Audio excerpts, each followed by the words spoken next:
Hi guys, so I got my car and drive in this whole entire supermarket, and here's how I did it. So first, your dog needs to be behind you when you're going over here. Come on, okay. Then you make it stay, then he won't move. And then you can ride in. Maniac. Easy.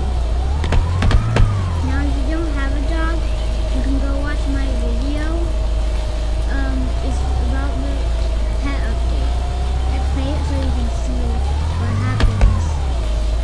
And the police can still get you, even if you're riding this car inside a supermarket.